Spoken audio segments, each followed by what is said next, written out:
낙화 인생이라는 제목으로 하나님 말씀을 함께 받도록 하겠습니다. 예수 그리스도를 제외하고 역사상 가장 위대한 인물은 누구라고 생각하십니까?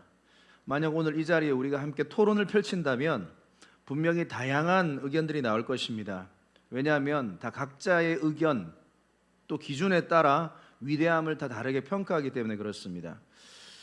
그런데 오늘 예수님께서 정답을 말씀해 주시는데요, 창세 이후로 역사상 가장 위대한 인물은 믿음의 조상 아브라함도 아니고 이스라엘을 출애굽시킨 모세도 아니고 골리앗을 죽인 다윗도 아니고 사자굴 앞에 다니엘도 아니고 바로 세례 요한이다라고 말씀하고 계십니다.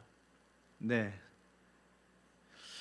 마태복음 11장 11절에 보면 주님이 이렇게 말씀하십니다. 내가 진실로 너에게 이르노니 여자가 낳은 자 중에 세례 요한보다 큰 이가 일어남이 없도다. 여자가 낳은 자들 중에서 가장 큰 이가 세례 요한이다. 이것이 바로 예수님의 평가입니다. 참 놀랍죠? 인간적인 눈으로 세례 요한을 바라보면 너무나도 가난했고 어떻게 보면 너무나 초라한 삶을 살았고 그의 마지막도 비참하게 죽음을 맞이했습니다.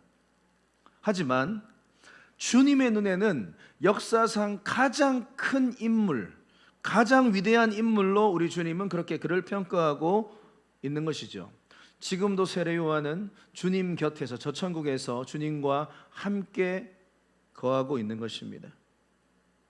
오늘 이 위대한 세례 요한의 그의 삶의 특징들을 우리가 함께 살펴보며 우리의 삶도 그렇게 주님 앞에 인정받는 인생 되기를 주님의 이름으로 축복합니다.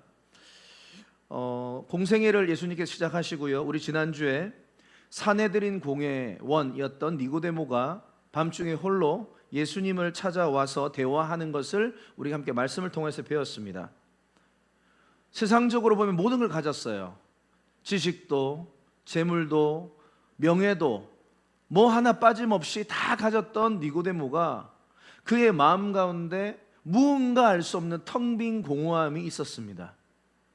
그 공허함은 바로 구원에 관한 것이었죠.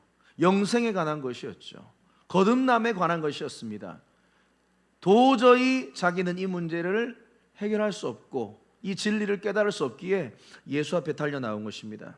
그리고 예수님께서 어떻게 거듭나야 되는가 말씀해 주셨죠. 바로 물과 성령으로 네가 거듭나야 된다. 그래야만 천국에 들어갈 수 있다. 이 물이 무엇입니까? 예수 그리스도의 보혈로 우리의 죄가 씻음을 받고 성령님께서 우리 마음의 주인으로 임하시는 자, 우리의 삶이 주님이 원하시는 대로 순종하며 살아가는 자가 진정 구원받은 자다. 주님은 그렇게 말씀하셨던 것입니다.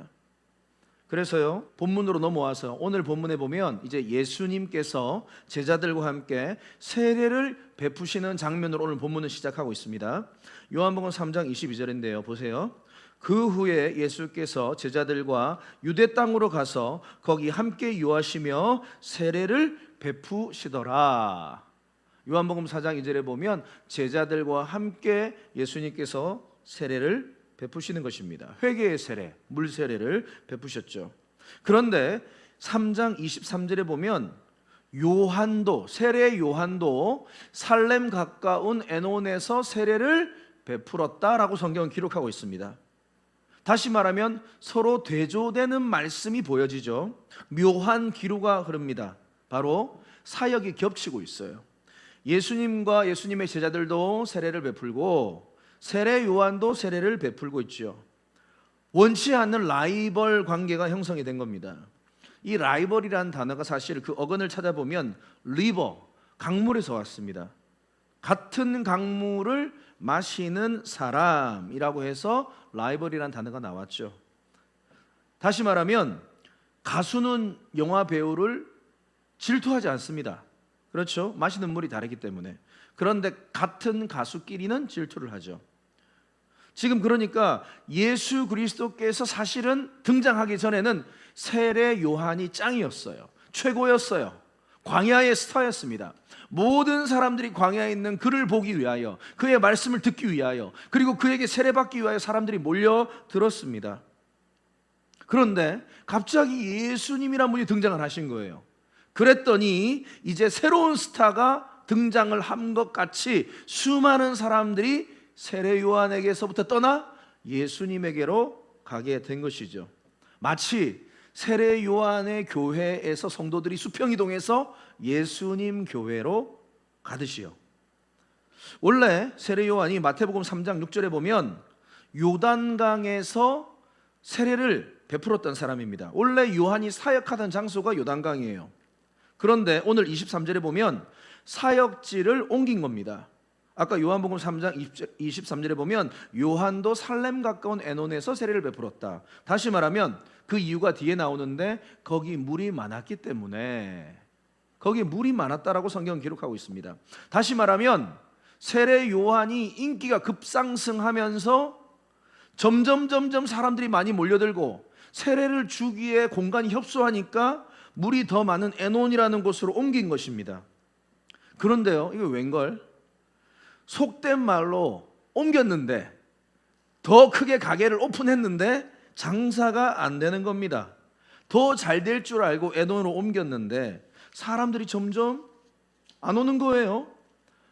세례 요한의 제자들이 여기서 답답함을 느껴요.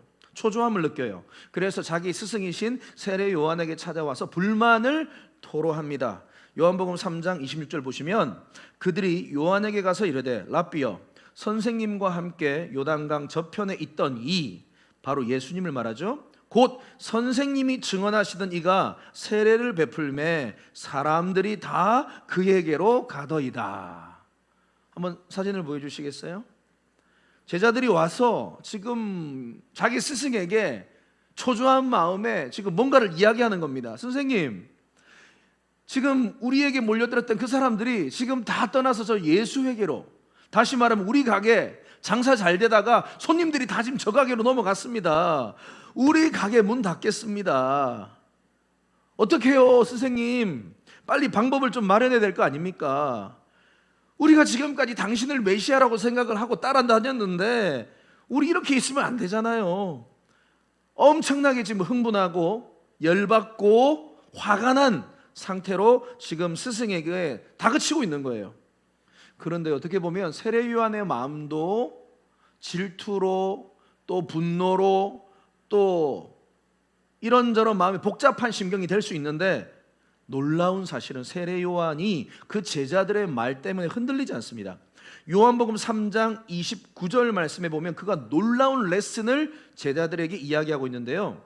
신부를 취하는 자는 신랑이다. 다시 말하면 신랑이 여기서 누구냐? 바로 예수님이다. 신부는 예수 그리스도의 보혈의 은혜로 새롭게 그들이 거듭난 사람들, 그 신부들을 주님 신랑이신 예수가 취하고 있다.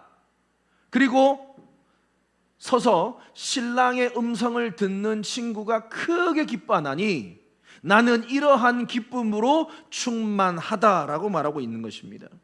나는 신랑 되신 예수 그리스도, 그분이 이 땅에 오신 것, 그분이 구원자로 이 땅에 오신 것, 메시아로 이 땅에 오신 것, 그것만으로 나는 기쁨이 충만하다. 전혀 지금 제자들과 다른 이야기를 하고 있는 겁니다. 제자들이 지금 질투를 부추기는 상황에도 본질적 기쁨을 가지고 있는 겁니다. 우리 맞잖아요.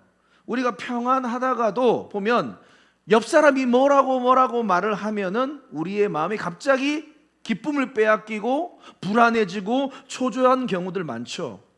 평상시에 우리 자녀들 잘 키우다가 갑자기 옆집 아이들이, 옆집 자녀가 서울대를 들어갔다라는 이야기를 듣고 난 다음에 괜히 자녀와의, 부모와의 관계가 서먹서먹해지고 괜히 아이들을 잡고 괜히 아이들을 더 힘들게 하는 그런 부모님들 있잖아요. 초조해지기 때문에, 소식을 들었기 때문에. 남편과 아내가 잘 지내다가 갑자기 옆집 남편이 승진을 했다, 더 좋은 직장으로 갔다, 더 많은 연봉을 받는다, 그런 소식을 들으면 아내의 마음이 보통 어떻습니까? 기쁨이 사라져요. 갑자기 마음이 허탈해져요. 뭔가가 질투가 일어나요. 마찬가지예요. 요한도 충분히 질투할 수 있는 상황이에요. 자신의 지금 교회 성도가 줄어들고 사역이 줄어들고 비관할 수 있는데 그는 여전히 기뻐할 수 있고 여전히 평안하다는 것이죠. 그 이유가 뭘까요? 바로 아까 봤던 말씀 요한복음 3장 29절 여기 보면 자신을 이렇게 말합니다. 신랑의 음성을 듣는 친구라고 말하고 있습니다. 다시 말하면 어떻게 그는 이렇게 기쁨을 지킬 수가 있었는가? 바로 늘 신랑의 음성을 들었다. 다시 말하면 세례 요한은 뭔가 이미 듣고 있는 소리가 있었어요. 그 소리가 뭐냐? 신랑 대신 예수의 음성이요, 성령님의 음성이요, 바로 영적인 음성을 세례 요한은 듣고 있었습니다. 그래서 사람들의 소리가 자기 귀에 들려와도 흔들리지 않는 거예요. 자신의 기쁨이 빼앗기지 않는 겁니다. 여기 영적인 레슨 하나요. 바로 사람의 소리가 아닌 신랑 예수의 소리를 우리가 들을 때에 기쁨을 지킬 수 있다라는 것입니다. 여러분, 우리가 진짜 기쁨의 사람이 되고 싶지 않습니까?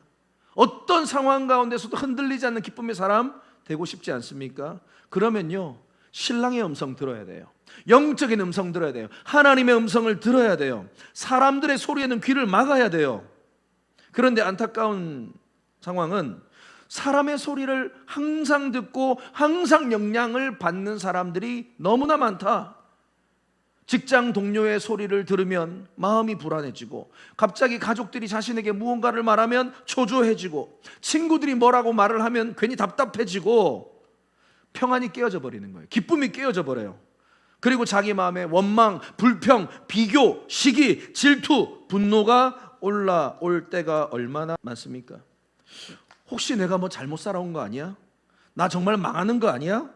지금 뭐가 내가 세상적인 방법을 빨리 찾아야 되는 것 아니야? 그렇게 생각이 간다 이 말이에요. 그래서 지금 요한의 제자들이 질투심 가운데 세례 요한을 원망하고 있는 것입니다. 결국 그들의 영혼의 기쁨을 완전히 잃어버린 것이죠. 신랑의 음성을 듣지 않았기 때문에, 예수의 음성을 듣지 않았기 때문에, 영적인 음성을 듣지 않았기 때문에, 한마디로 말하면 말씀을 가까이 하지 않았기 때문에 그래요. 말씀과 기도를 멀리 했기 때문에, 다시 말하면 거룩 운동이 실패했기 때문에 그렇습니다. 항상 제가 강조하잖아요. 여러분, 우리가 말씀과 기도를 놓치면 우리 안에 기쁨이 사라지는 것 당연합니다.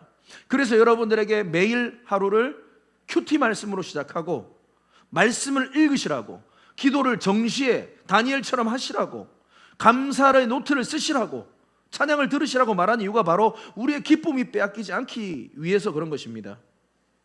사람들 소리 좀 그만 들으세요. 유튜브 그만 좀 보세요. 날마다 무슨 정치, 무슨 강의, 무슨 심리학, 적당히 보세요. 적당히. 너무 많이 보니까 우리의 마음이 뺏기고 불안해지고 염려에 빠지는 거예요. 여러분, 여기서 탈출할 수 있는 길은 오직 신랑의 음성, 하나님의 음성, 다시 말하면 말씀과 기도로 우리가 돌아가야 될 줄을 믿습니다. 그래야지 기쁨이, 평안이 회복되는 거예요. 여기서 보면 지금 세례 요한 스승님이 계시고요, 제자들이 있습니다. 이 제자는 어떤 사람입니까? 스승의 말을 잘 듣는 사람이어야 돼요. 스승을 잘 따라다녀야 돼요. 그런데 보면 오늘 요한의 제자들이 보면 요한을 잘 따라다니고는 있어요. 열심히 그의 사역을 돕습니다. 그런데 문제가 있어요. 뭐냐? 정작 스승이 하는 말은 안 들어요. 분명히 세례 요한은 계속해서 제자들에게 말합니다. 나는 그리스도가 아니야. 나는 메시아가 아니야. 요한복음 1장 20절 말씀인데 보면 자기를 드러내놓고 말합니다. 얘들아, 잘 들어. 나는 메시아가 아니다. 나는 구원자가 아니다. 나는 그리스도가 아니다. 라고 말합니다. 수차례 얘기해요. 그런데 세례 요한의 제자들은 이 말을 안 들어요. 귓등으로도 안 들어요. 스승과 함께 많은 시간을 보내고 그의 사역을 돕고 정말로 수고하고 헌신하고 봉사했어요. 그런데 결정적으로 몸은 너무나 수고했는데 그의 마음은 스승의 말을 안 들어요. 분명히 말했거든. 저기 봐라. 저분이 하나님의 아들이다. 저분이 하나님 보낸 어린 양이다. 저분을 우리는 믿어야 된다라고 말을 했고 분명히 강조했지만 이 세례 요한의 제자들요, 자신들의 생각대로 믿음을 가진 거예요. 고집대로 믿은 거예요. 믿고 싶은 대로 믿는 거예요. 교회 안에서 제일 안타까운 사람들이 어떤 사람인지 아세요? 오랜 시간 동안 교회 안에서 수고하는 거예요. 몸이 부서지도록 봉사하는 거예요. 헌금합니다. 아침부터 나와서 청소하고 교사로 헌신하고 식당 봉사하고 교회 청소하고 성가대하고 찬양단하고 방송실하고 너무 많은 일들을 합니다. 그런데 정작 그런 분들이 말씀 시간 되면은 졸아요. 그리고 주중에 말씀을 보지 않아요. 기도하지 않아요. 자기만의 믿음, 자기 생각대로 믿음, 자기 신념대로 믿어요. 하나님 말씀을 안 들어요. 결국은 하나님의 뜻에 자신의 뜻을 맞추는 것이 아니라 내 뜻에 하나님의 뜻을 맞추려고 하는 겁니다. 그래서 열심히 봉사하고 나서 그 다음에 무엇을 원하는가? 하나님이 나 이만큼 내가 수고했으면 축복하셔야 되는데 축복하시지 않는 것 같네? 그러면 바로 하나님을 원망합니다.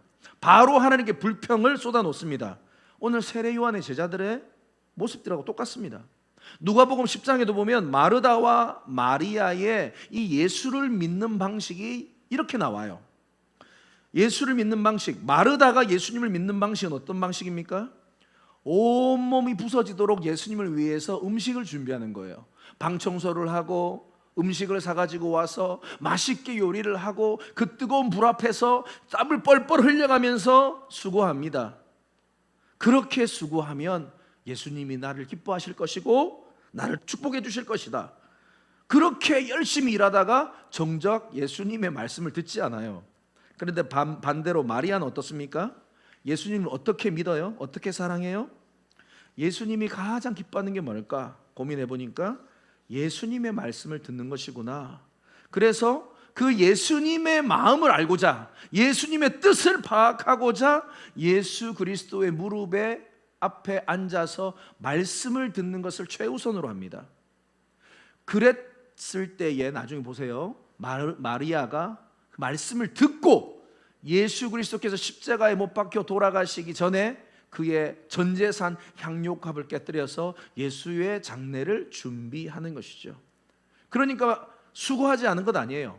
봉사하지 않은 것 아니에요. 그런데 우선순위가 뭐냐? 바로 예수님의 뜻이 뭐냐? 예수님의 마음이 뭐냐? 그것을 우리는 반드시 먼저 들어야 될 줄을 믿습니다. 그래서 누가복음 10장 42절에 보면 예수님이 이렇게 마르다에게 지금 책망하시면서 말씀하시는 거예요. 몇 가지만 하든지 혹은 한 가지만이라도 부족한데 마리아는 이 좋은 편을 택하였으니 빼앗기지 아니하리라. 마리아가 좋은 편을 택했대요. 다시 말하면 복된 편을 택했대요. 다시 말하면 내가 기뻐하는 쪽을 선택했대요. 그랬더니 기쁨이 빼앗기지 않는 인생을 마리아는 살았다. 마르다는 반대로 안 좋은 편 선택했다. 복되지 않은 편 선택했다. 이 말입니다. 사랑하는 성도 여러분, 여기서 우리가 깨달아야 할 영적 레슨이 있어요. 뭐냐? 진짜 믿음은요, 열정적인 봉사보다도 예수님의 말을 먼저 경청하는 거예요. 이게 진짜 믿음이에요. 진짜 사랑이에요. 봉사가 중요하지 않다는 것 아닙니다. 하지만 우선순위는 예수님의 말을 먼저 들어야 돼요. 그리고 나서 그 다음에 봉사, 헌신, 수고입니다. 그래야지 우리의 기쁨이 빼앗기지 않는 겁니다. 분명히 세례 요한은요, 제자들에게 제자들의 사명을 일러 주셨어요. 요한복음 3장 28절에 보면 이 스승 세례 요한이 제자들에게 지금 너희들은 무엇을 위해 살아야 될 것인가? 이 말씀 보시면 내가 말한 바 나는 그리스도가 아니다. 그의 앞에 보내심을 받은 자라고 한 것을 증언할 자는 너희니라. 다시 말하면 너희들의 사명이 있다. 그것은 바로 나만 바라보는 것이 아니라 저 어린 양 되신 예수, 하나님의 아들 예수를 따라가고 그를 증거하는 일에 너희들의 삶을 들여라. 그렇게 분명히 말하고 있습니다. 이제 그만 나 좀 바라봐. 저 예수만 바라봐. 그리고 예수가 메시아인 것을 증거해. 그런데도 이 요한의 제자들은 도통 이 세례 요한의 말을 듣질 않는 겁니다. 자신의 생각대로 믿는 거예요. 이게 무서운 겁니다. 자신의 생각대로, 신념대로 만들어버린 거예요. 그 믿음을. 그들은 결국 어떤 자리에 가 있는지 아세요? 충격적인 모습이 나옵니다. 마태복음 9장 14절에 보면 이 요한의 제자들이 사실은 자기 스승인 세례 요한이 감옥에 갇히고 죽임을 당한 다음에 뿔뿔이 흩어진 것처럼 성경에 보입니다. 그런데 흩어진 줄 알았는데 갑자기 마태복음 중반쯤 9장에 딱 왔는데 이들이 다시 등장을 하는 거예요. 그런데 어떤 모습으로 등장하는가, 어느 편에 서서 등장하는가 보면 마태복음 9장 14절에 그때의 요한의 제자들이 예수께 나와 이르되 우리와 바리새인들은 금식을 하는데 어찌하여 당신의 제자들은 금식하지 아니하나이까? 다시 말하면 지금 바리새인과 한 팀을 먹고 예수 그리스도를 지금 대적하는 자리에 요한의 제자들이 서 있다라는 겁니다. 충격적인 모습이에요. 너무나도 가슴이 아파요. 정말로 그들은 그 세례 요한을 처음에 따라다닐 때 그 순수한 마음이 있었어요. 메시아를 향한 마음, 하나님의 뜻을, 하나님의 나라를 구했던 그 마음이 있던, 어떻게 보면 참 멋진 마음으로 출발했던 사람들인데 그들이 잘못된 믿음으로 말미암아, 잘못된 신념으로 말미암아 결국은 그들이 이제 성령으로 시작해서 육체로 지금 맞춰지는 모습으로 오늘 비춰지고 있는 겁니다. 반기독교 운동을 하는 사람들이 참 많죠. 안티크리스천들. 그런데 그 믿음의 배경을 보면은요, 놀랍습니다. 그들이 타 종교인들이 아니에요. 불교, 이슬람 아닙니다. 전부 다 예전의 기독교인들이에요. 전부 다 열심히 교회를 다녔고요, 나름대로 신앙생활을 오래 깊이 정말로 열심히 했던 사람들이에요. 그들이 신앙생활을 하다가 교회 안에서 내가 상처받았다, 나 목사님한테 상처받았어, 나 장로님에게 상처받았어, 나 저 리더에게 상처받았어. 그래서 돌변을 해버리는 거예요. 어렸을 때부터 그렇게 열심히 교회 안에서 신앙생활하고 봉사하고 했을지 모르지만 결국은 그들의 마음 가운데 하나님의 마음이, 하나님의 말씀이 그들에게 심겨지지 않았다. 지금 그겁니다. 너무나 안타깝죠. 우리 마르다 되면 안 돼요. 세례 요한의 제자들처럼 가면 안 돼요. 사랑하는 성도 여러분, 정말로 우리가 주님의 음성만 듣고 주님께서 말씀하시는 그 의도를 먼저 파악하는 복된 주의 자녀들 되시기를 바랍니다. 그리고 여기서 보면 세례 요한이 자기 기쁨을 지켰던 또 다른 이유가 등장하는데, 요한복음 3장 27절에 보면 이 대답하여 이르되 만일 하늘에서 주신 바가 아니면 사람이 아무것도 받을 수 없다. 다시 말하면 세례 요한이 왜 예수님을 질투하지 않을 수 있었는가? 그것은 하나님의 주권을 인정했기 때문에 그런 거예요. 하나님의 주권, 하나님의 주인 되심을 인정했기 때문에 그는 평안할 수 있었습니다. 기뻐할 수 있었습니다. 하나님의 주권을 인정하면 두 가지 장점이 있어요. 첫 번째 장점은 저 사람이 가진 달란트, 장점을 질투하지 않습니다. 두 번째, 내가 가진 것에 대해서 교만하지도 않습니다. 왜? 하나님이 주신 거지, 이게 내게 아니야. 그래서 하나님이 주신 것이라고 인정을 할 때에 우리는 기쁨을 지킬 수가 있어요. 그런데 한 번씩 정말로 우리가 정말 때로는 하나님 참 공평하시지 않는 것 같아, 이런 생각 들 때 있죠. 요즘 보니까 그 가수 아이돌을 보면은 좀 그렇게 느껴질 때가 한 번씩 있더라고요. 보니까 노래를 참 잘해요. 그런데 춤도 잘 춰. 그런데 공부도 잘해.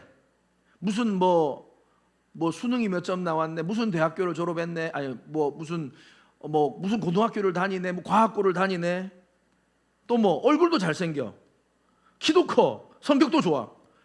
그런 거 보면서 참 불공평하다, 이런 좀 생각이 들 때도 한 번씩 있습니다. 교회 안에도 마찬가지죠. 어떤 성도를 보면요, 어떤 저 성도님을 보니까 몸도 건강하시고 자녀도 화목하고 자녀도 잘 되고 또 사업도 잘 돼서 돈도 잘 버시고 가정도 화목하고 너무 잘 되는 것 같아요. 근데 나는 뭐고 이게, 내 인생은 와 이라노, 왜 이렇게 힘드노, 이런 생각 들 때가 있죠. 인간적인 관점에서 보면 하나님은 좀 불공평하게 보일 때가 있다 이 말이에요. 그런데 여러분 기억하십시오. 하나님은요, 지금도 앞으로도 영원히 공평하신 분이십니다. 인간이 생각하는 공평과 하나님이 생각하는 공평이 다르기 때문에 그래요. 우리가 생각하는 공평은 뭐예요? 모든 사람이 똑같은 재능을 받고요, 똑같은 돈을 가지고요, 똑같은 건강을 가지고 다 똑같아야 돼요. 여러분, 이것은 공산주의입니다. 하나님은 세상을 그렇게 만드시지 않으셨어요. 우리 사람들을 그렇게 만드시지 않으셨어요. 누가복음 12장 48절에 보면 이렇게 주님은 당신의 공평을 얘기하십니다. 무릇 많이 받는 자에게는 많이 요구할 것이다. 많이 맡은 자에게는 많이 달라 할 것이다. 여러분, 이것이 하나님의 공평입니다. 세상의 공평은 모든 사람들이 다 똑같이 가져야 공평하다라고 말하지만 하나님은요, 모든 사람에게 다 다르게 달란트를 주셨어요. 어떤 사람은 5달란트, 어떤 사람은 2달란트, 어떤 사람은 1달란트, 다 다르게 주셨어요. 다시 말해볼까요? 어떤 사람은 물질을 다 다르게 주셨고요, 건강을 다르게 주셨고요, 환경을 다 다르게 주셨어요. 그런데요, 하나님께서는 이 다르게 주시고 또 많이 주시고 작게 주시고 하면서 기대하는 바가 있는데, 많이 준 자에게는 내가 많은 것을 요구할 것이다. 다시 말하면 5달란트를 내가 줬으면 그 5달란트를 받은 사람은 교만하거나 자기가 자고할 필요가 없어요. 왜냐? 하나님 앞에 서면 5달란트 똑같이 남겨야 되기 때문에. 그러니까 얼마나 이 부담감이 크겠습니까? 참 커요. 1달란트 받은 사람이 오히려 상대적으로 마음이 평안할 수 있어요.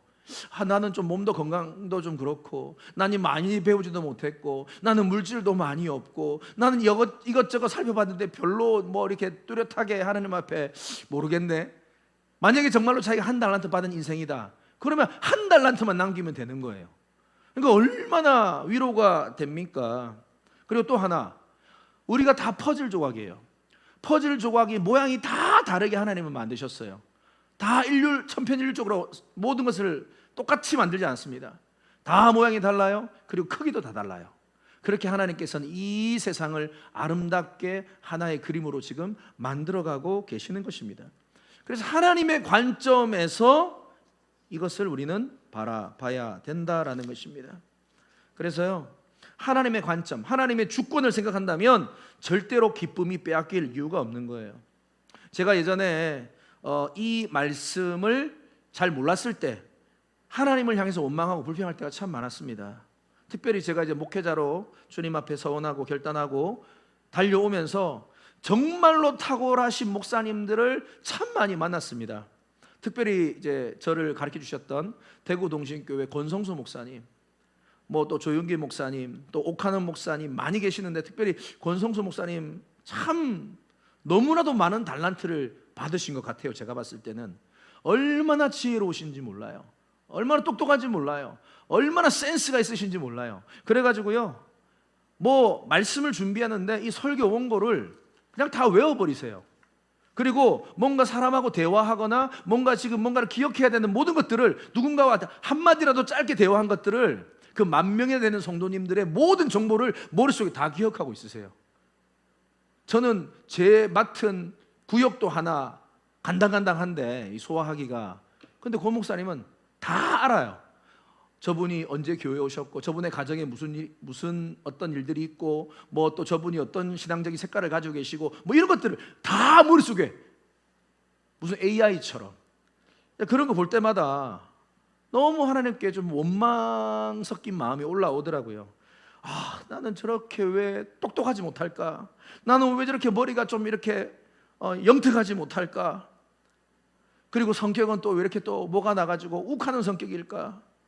그리고 돌아보니까 집안이, 아버님이 또 개척교회 하셔가지고 늘 집안도 가난했고, 또 엄하신 부모님 밑에서 또 엄하게 자랐고, 그러니까 이런저런 생각들을 해보면 참 내가 달란트가 그렇게 많지가 않네, 이런 생각이 드는데, 그래서 하나님께 원망을 하다가 이런 생각이 들어요. 그러면 내 달란트가 만약에 2달란트다, 그러면 하나님이 나에게 2달란트만 남기라고 하신 것 아니냐? 그러면 난 최선을 다해서 2달란트만 남기면 되겠네? 이렇게 저에게 위로가 생기더라고요. 인정하니까, 하나님의 주권을 인정하니까. 퍼즐이 다 다르다. 권성수 목사님하고 옥하노 목사님하고 하영종 목사님하고 나를 비교를 안 하기로 했습니다. 누구하고도 비교 안 하기로 했습니다. 그냥 나는 나의 길을 간다. 여러분, 여기서 영적 레슨요, 하나님의 주권을 인정할 때에 우리는 기쁨을 지킬 수 있게 된다, 이 말입니다. 하나님의 주권을 인정하세요. 자신과 다른 사람을 비교하지 마세요. 자꾸 비관하지 마세요. 환경을 바라보고 불평하지 마세요. 하나님께서 주님의 뜻 안에서 우리에게 허락하시는 환경입니다. 만약에 설령 우리가 우리의 연약함과 우리의 죄악으로 그런 선택을 해서 안타까운 결과가 왔다 할지라도 로마서 8장 28절의 말씀을 붙드세요. 하나님을 사랑하고 주님의 뜻대로 부르심을 입은 자들에게는 모든 것이 합력하여 선을 이룬다. 저는 이 말씀을 믿습니다. 우리 연약함까지도, 우리 실수까지도 주님 앞에 가지고 나와 기도하며 주여 이것을 선으로 바꿔주십시오. 기도할 때에 우리 주님께서는 이것조차도 우리에게 복으로 바꿔주실 줄을 믿습니다. 그래서요, 우리 받은 달란트 그거 남기면 되는 거예요. 세 번째, 또 세례 요한이 자신의 기쁨을 빼앗기지 않았던 이유 세 번째가 뭐냐면 자신이 누구인지를 분명히 알았어요. 요한복음 3장 29절에 보면 자신의 정체성, 자신이 누구인지를 알았어요. 자신은 신랑의 음성을 듣는 친구다. 다시 말하면 나는 주인공 아니야.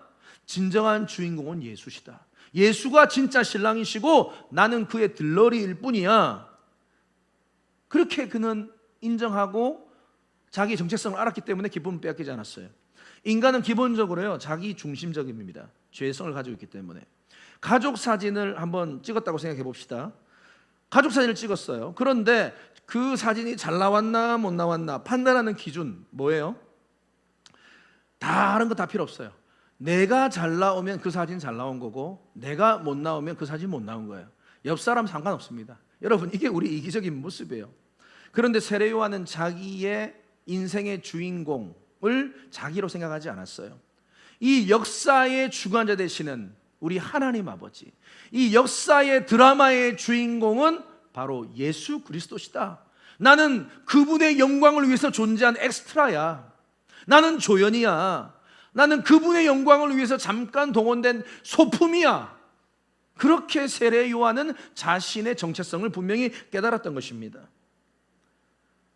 종려 주일, 예수 그리스도께서 십자가를 지시러 나귀를 타고 예루살렘으로 입성하십니다. 그때에 수많은 사람들이 환호합니다. 종려나무 가지를 흔들고 겉옷을 깔고 소리를 치며 말합니다. 호산나 다윗의 자손이여, 주의 이름으로 오시는 이여 할 때 나귀가, 저 사람들의 환호성을 듣고 나귀가 착각을 합니다. 아, 사람들이 나를 보고 환호하고 있구나. 그래서 사람들이 나를 보고 이렇게 좋아해 주는구나. 아, 기분 좋다 하고 자기 다리를 들어서 잉 하는 순간 예수님은 나귀에서 떨어지고 병원으로 실려가시겠죠. 내 등에 계신 예수님 때문에 지금 내가 영광 받는데 착각하고 있는 오늘 이 시대에 많은 그리스도인들이 있습니다. 여러분, 착각하지 마세요. 영적인 레슨입니다. 나의 실존을 깨달을 때 우리는 기쁨을 지킬 수 있게 되는 것입니다. 내가 누구인가? 나는 조연일 뿐이야. 진정한 주인공은 바로 예수 그리스도셔. 그분이 하나님의 아들이시고 이 땅의 구원자이시고 우리는 그분의 영광을 위해서 오늘 우리는 살아가는 존재들이야. 깨달아야 됩니다. 마지막입니다. 세례 요한이 기쁨을 빼앗기지 않을 수 있었던 네 번째 이유는 뭐냐면 요한복음 3장 30절 보십시오. 그의 놀라운 고백입니다. 그는, 예수님은 흥하여야 하겠고 나는 쇠하여야 할 것이다. 놀라운 인생의 고백이 있습니다. He must become great. 다시 말하면 must가 뭐예요? 반드시 그러해야 돼. 그는 반드시 위대해져야 돼. 그리고 I must become less. 나는 반드시 죽어야 돼. 줄어야 돼. 사라져야 돼. 망해야 돼. 지금 그렇게 그는 예수님과 자신을 그렇게 고백하고 있는 것입니다. 예수님만이 위대해져야 돼. 나의 이기적인 생각이 줄어들어야 되고 깨져야 돼. 내 고집이 깨어져야 돼. 내 교만이 깨어져야 돼. 그리고 오직 내 안에 예수만 사셔야 돼. 이 고백이 세례 요한의 삶 가운데 있었다는 것이죠. 영적 레슨입니다. 나는 죽고 예수만 흥해야 우리는 기쁨을 지킬 수 있습니다. 나는 십자가에 죽어야 돼요. 나의 교만이 십자가에 못 박혀야 돼요. 나의 이기심이 십자가에 못 박혀야 돼요. 돈을 사랑하는 마음이 십자가에 못 박혀야 돼요. 그리고 예수님만 흥하셔야 돼요. 예수님만 드러나셔야 돼요. 그래야지만 우리 안에 참된 기쁨이 회복되어지는 것입니다. 마태복음 16장 24절 말합니다. 주님은 이렇게 말씀하십니다. 예수께 제자들에게 이르시되 누구든지 나를 따라오려거든 나의 제자가 되고 싶으냐? 그러면 자신을 부인하고 자기 십자가를 지고 나를 너희들이 따라와야 된다. 우리의 이기심 부인하셔야 돼요. 교만 부인하셔야 돼요. 나의 고집 꺾어야 돼요. 나의 탐욕 눌러야 돼요. 부인해야 돼요. 내 자신을 십자가에 못 박아야 돼요. 나는 죽고 오직 예수만 사셔야 돼요. 자기 십자가를 져야 돼요. 우리 각자에게 다 십자가가 있어요. 어떤 사람은 건강의 십자가일 수 있고요, 어떤 사람은 사람의 십자가일 수도 있고요, 관계의 십자가일 수도 있고요, 어떤 형태로든 자기 십자가 있어요. 그 십자가를 지고 그렇게 주님을 따라가야 됩니다. 요한은요 스스로 자신을 부인했어요. 자신을 버렸어요. 포기했어요. 사라지려고 했어요. 그런데 놀라운 사실이 뭔지 아세요? 요한은 사라지지 않았어요. 요한은 버려지지 않았어요. 오히려 요한을 주님께서 들어서 그를 가장 위대한 인물로 축복하셨다는 사실입니다. 이것이 기독교의 신비입니다. 이것이 기독교의 역설이에요. 이것이 하나님의 우리를 향한 축복입니다. 마태복음 11장 11절 여자가 낳은 자 중에 세례 요한보다 큰 이가 일어남이 없도다. 예수 그리스도가 드러나기 위하여 자신의 인생을 사라지려고 했던 사람, 작아지려고 했던 사람, 쇠하려고 했던 사람, 망하려고 했던 그 사람 요한을 주님께서는 오히려 높은 곳으로 그를 인도해 주셨습니다. 아브라함보다도 모세보다도 다윗보다도 더 위대한 인물로 세례 요한을 올려주셨어요. 여러분, 우리 인생의 초점이 바로 여기 있어야 됩니다. 우리 인생의 초점이 뭡니까? 주님만 흥하시면 된다. 예수께서만 드러나시면 된다. 예수님만 영광 받으시면 돼. 내가 그렇게만 할 수 있다면 내 인생 한 줌의 흙이 되어서 사라져도 나는 좋다. 오직 주님만 주인공 되시는 것, 그것만이 내 인생의 유일한 목적이다. 말씀을 마무리하겠습니다. 여기 이형기 시인이 쓴 낙화라는 시가 있는데요, 말씀을 준비하면서 꼭 이 세례 요한의 모습과 참 비슷하다. 이 낙화라는 것은 떨어지는 꽃잎을 말하는 것입니다. 자, 보십시오. 가야 할 때가 언제인가를 분명히 알고 가는 이의 뒷모습은 얼마나 아름다운가. 봄한철 격정을 인내한 나의 사랑은 지고 있다. 분분한 낙화, 결별이 이룩하는 축복에 쌓여 지금은 가야 할 때 무성한 녹음과 그리고 머지않아 열매 맺는 가을을 향하여 나의 청춘은 꽃답게 죽는다. 세례 요한은 그렇게 낙화가 되어서 떨어지는 꽃잎이 되어서 무엇을 이루고자 했는가? 바로 열매 맺기를 원했던 것이고, 그 열매가 바로 예수 그리스도의 영광이었습니다. 여러분, 꽃잎이 떨어져야지만 열매가 맺어지는 것입니다. 내가 사라져야지만 주님이 빛나는 것입니다. 내가 죽어야지만 그분이 사는 것입니다. 사랑하는 성도 여러분, 기억하십시오.